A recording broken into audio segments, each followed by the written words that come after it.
Welcome to Man Does Tech, where I solve the problems you didn't even know you had. You begin by confirming the exact app name and version so you remove the right package. This prevents accidental deletion. Once located in Settings apps, back up any data to the cloud or export settings. This protects logins and preferences. Make sure to sign out of accounts and revoke permissions tied to the app so linked services stop syncing. Now that prerequisites are handled, proceed to the uninstall controls on your device or the App Store to start removal.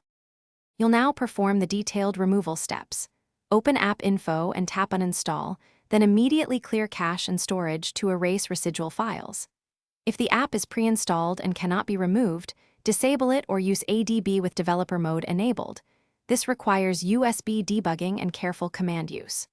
Also check for browser extensions, background services, scheduled tasks, and startup entries tied to the app and remove them. Doing these removes traces and prevents relaunch or data remnants from lingering. Finish by rebooting the device to ensure the system clears temp files and the app is gone. Confirm storage space and app list reflect removal.